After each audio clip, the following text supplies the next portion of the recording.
Hello, listeners. This is Kat, and welcome back to Put Your Hands Up Podfic. This will be the continuation of Datastream. This will be part 29, chapter 29.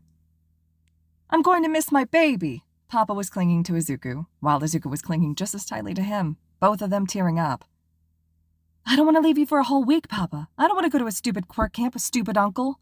Izuku's face was pressed into Izashi's chest. I swear to God, if you two don't start acting like semi-functional beings, I'm going to throw you both out a goddamn window, Uncle warned. Izuku looked up at him, still with tears in his eyes. But Uncle, it's Papa's birthday. You're making me abandon Papa on its birthday.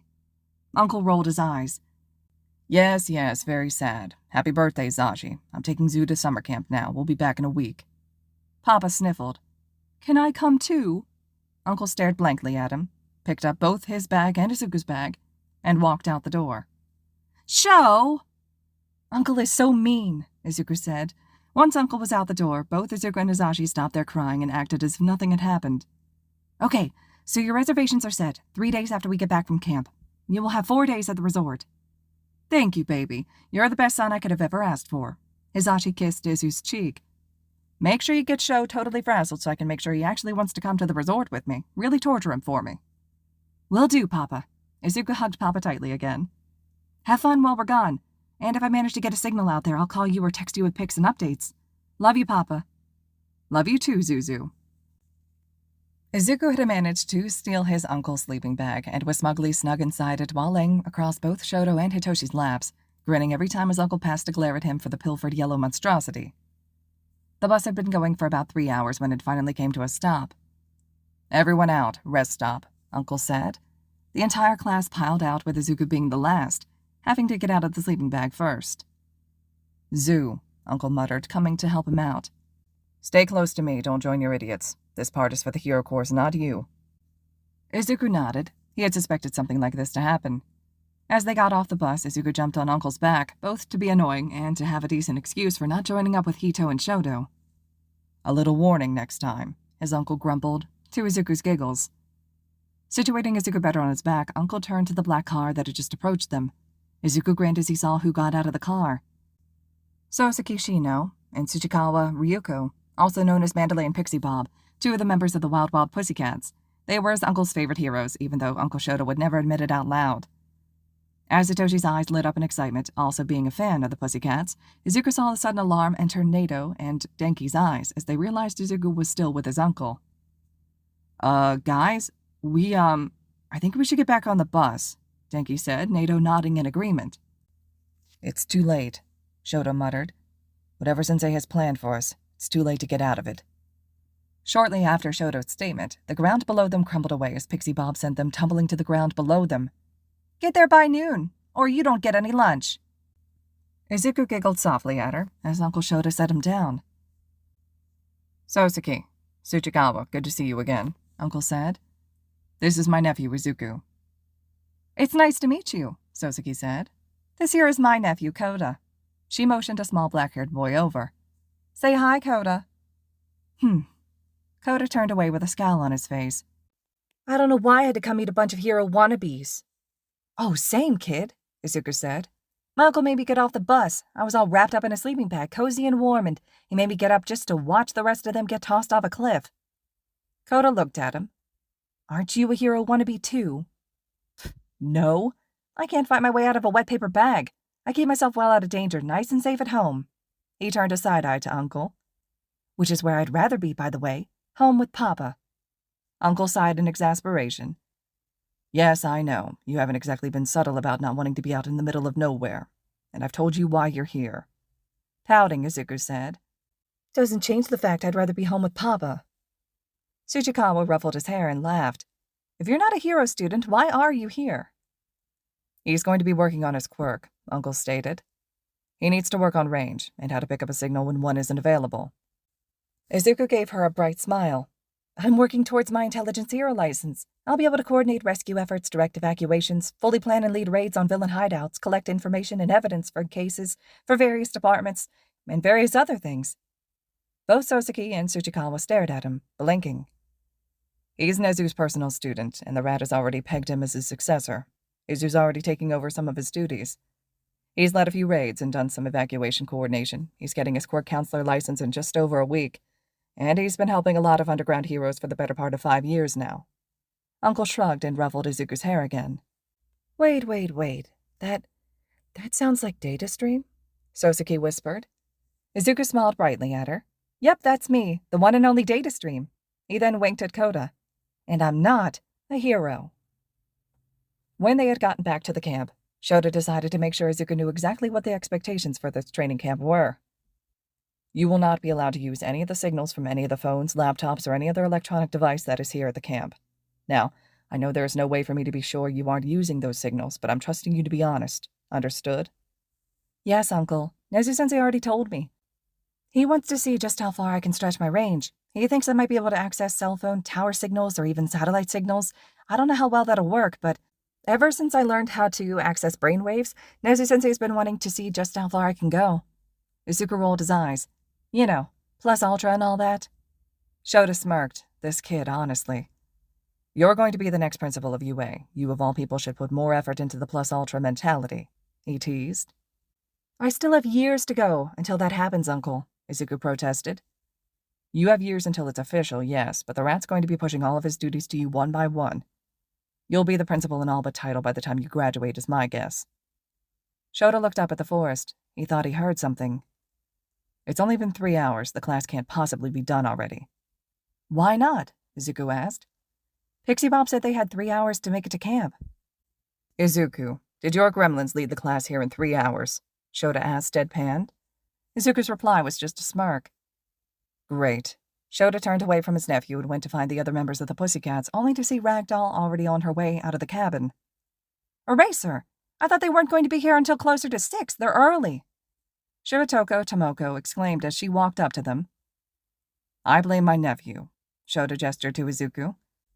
He's been training a few members of the class, and they are unholy terrors now.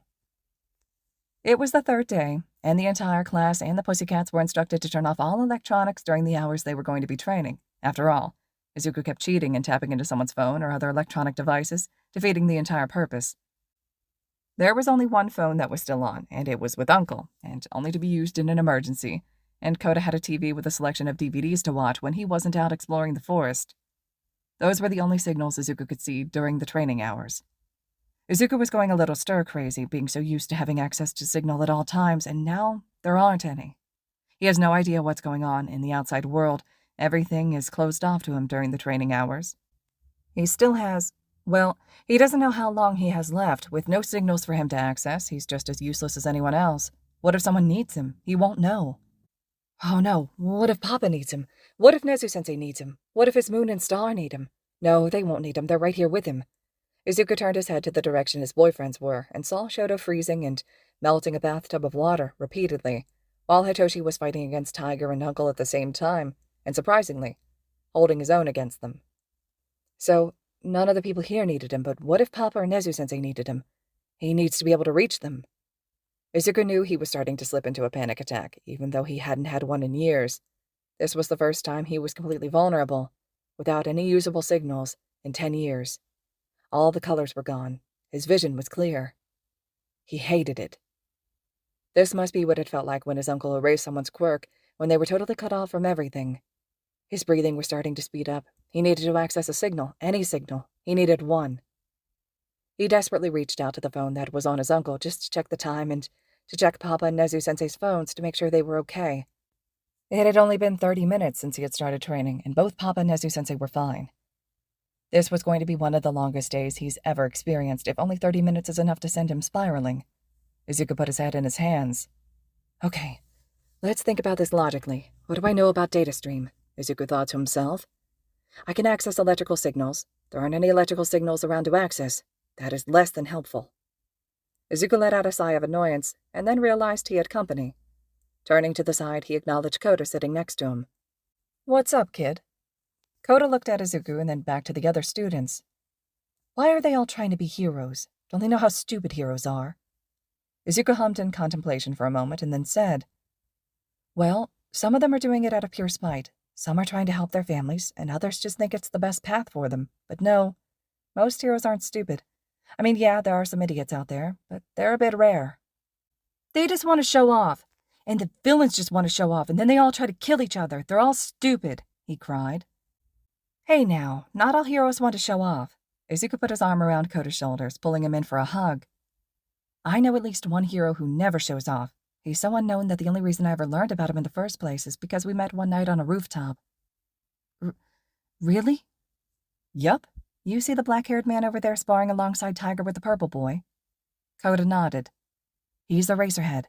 He's an underground hero, and other than the students he teaches and the police he works with, the only people who ever really learn about him are the people he saves and the criminals he takes down.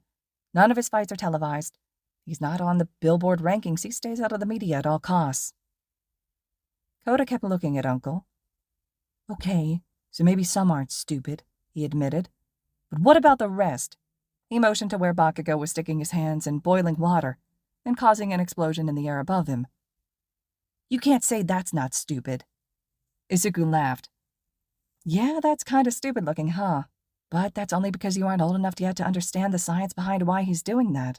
You see, the hot water is causing his sweat glands to open up more, so he is secreting more sweat than he normally would. His sweat contains fuel for explosions, so the more he sweats, the bigger his explosions can be. So while it looks really stupid, it's not. Okay, well, what about her? Kota pointed to Uraraka, floating above everyone. What's she doing? Her quirk makes her nauseous when she uses it on herself for too long, Izuku explained. She's trying to build up her tolerance. Kota folded his arms and pouted. It seemed Izuku was able to counter all of his arguments. What about you? What about me? What are you doing? You look like you were about to freak out when I got over here. Oh, well, yeah, I was. Still am, honestly, but talking to you was helping me calm down a bit. How? Izuku ruffled his hair and thought how to answer this. Okay, think about it this way.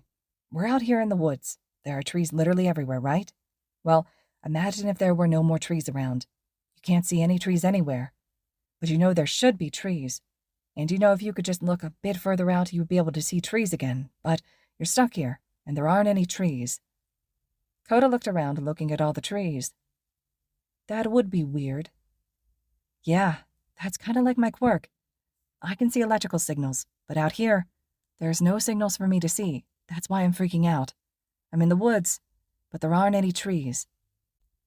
But you said the trees are out there still. Then what if you used binoculars? Could you see the trees that way? I'm not allowed to use them, except in an emergency, Izuku shrugged. That's what I'm trying to do out here. Learn how to find a signal when there aren't any. Kota hummed a little. Well, at least you can't show off with your quirk like the rest of them are doing. With a laugh, Izuku said, Oh, I can totally show off with my quirk. You want to see? Kota rolled his eyes. No. Well, if you change your mind, just show me your quirk, then I'll show you mine. Kota glared at the ground for a few minutes, and then he raised a hand and let loose a small splash of water. Now it's your turn. Whoa, you can use water? That's so cool. Izuku smiled his trademark sunshine smile at him. Well, a promise is a promise. Izuku brought Datastream to the surface, letting his eyes glow red and start sparking. Normally, you'd never see me do this? Izuku gasped in surprise. When he brought his quirk to the surface like this, he could see the signals. Jumping to his feet, he ran to an empty area and looked up at the sky with a manic grin on his face. Satellite signal! He yelled and reached up to the sky.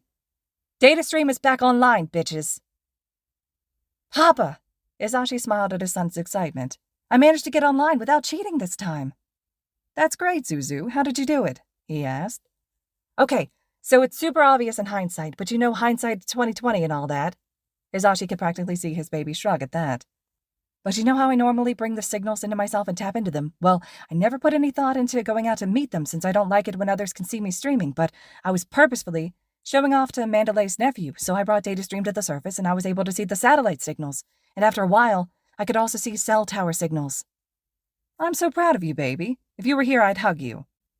Thanks, Papa. So now I need to practice keeping my quirk on the surface, since this method is giving me a major headache. So, for a while, whenever I'm streaming at home, if I'm not doing it this way, make me stop and switch, okay? Uncle already said he was going to, but I need you to also. Okay, Zuzu. Izashi nodded, even though he knew Izuku couldn't see him. But I thought you didn't like doing it that way because it wasn't as strong as pulling the signals to you. Well, yes and No, also? I mean, maybe it's because I'm not used to using it that way, or maybe it's just a good way to get really far signals. I don't know. But I never noticed a difference when I brought Datastream to the surface before, and I think it's because I just was never isolated enough to actually see any new signals. After all, when you have a million signals in your vision, one or two extra aren't really going to be noticed. I still can't believe just how many signals you can see normally. Ugh, I hate it out here. It's so dull. It looks like what I'm sure it'd look like if Uncle's quirk could really affect me. When I'm not bringing Datastream out, it looks like what everyone else can see. Hizashi could only imagine his baby scowling now, just like Shouta does, and he grinned. Well, since you're having such a bad time, I'll make sure to have a nice dinner and a cake here waiting for you when you get home. How does that sound? All right, listeners, this concludes Chapter 29 of Datastream. Chapter 30 will be up next, just a few more chapters to go in this fic. I hope you all are still enjoying, and as always, thank you so much for listening.